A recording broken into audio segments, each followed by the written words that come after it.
Okay, now on to some key voices, and the cabinet today, of course, will decide on the crucial spectrum trading and the sharing rules. The industry feels the move could be a huge boost for telcos that have been clamoring for more spectrum. Uninor CEO Vivek Sood told Gauri Dwivedi that the company will forge alliance with telcos to improve the spectrum holding. One of the biggest issues that are likely to be addressed today is the issue of spectrum trading and sharing. How big an impact do you think this will have on the sector?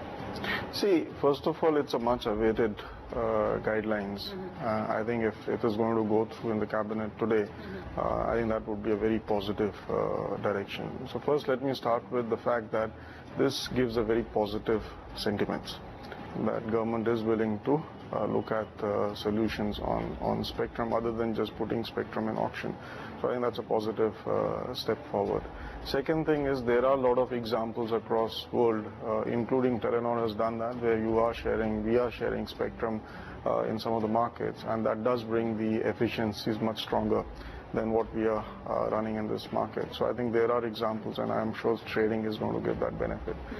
Trading part, I think, is something which would make those operators who are not effectively utilizing their spectrum be able to monetize that and find a way to exit in the market. However, my little view is that trading and spectrum sharing is extremely good. But this should be followed with easing up of M&A policy. Because the reality... Coming to that, given that you are a player which operates in 6 circles, ideally Telenor would like to be a pan-India player. Do you think that the current M&A policy does not allow for consolidation, and India is the most crowded market, consolidation must happen here? See, I'll tell you, that's where I was coming from. When you do a spectrum trading, it's easy for somebody to monetize, give the spectrum and, get out of the business. But what you leave behind as a consumer, you leave behind the assets. Right. If spectrum trading is going to be easy as per the guidelines, I think it's very important the government looks at the M&A policies and say M&A should also be an easy way of, at least you ensure that the customer remains on the network, and you ensure that the assets are being well utilized by somebody who's buying it. So I think my view is government has to look at not just the policy in terms of how much spectrum you can hold, how much share of the market you can have, but how quick and easy the whole M&A process will be. Right. And I think there needs to be a dialogue on that aspect, because I think we are all skeptical. We may have M&A going, but when we go through the process of getting that cleared, we may run into delayed timing. So I think government should now have a dialogue with the operators in terms of how you make the process easy. And have a comprehensive and easy M&A policy. Yeah, that's right. And ideally Telenor would like to be a pan-India operator.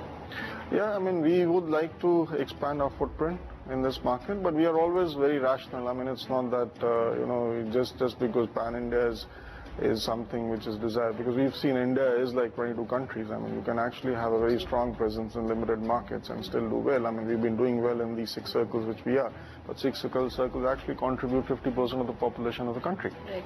And how big an impact would sharing and trading rules be for a player like Telenor? So I think this would be a good impact. I think there will be challenges, I see, because all of us do not have liberalized spectrum. So there is some who have got administered spectrum, so how does that is dealt with?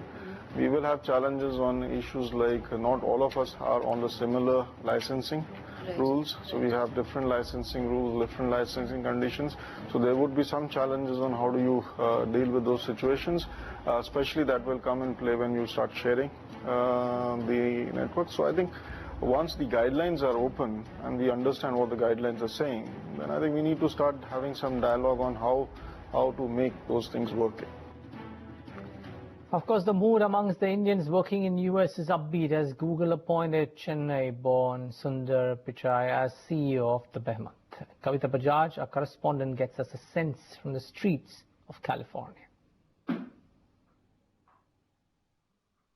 Google is known for its apps.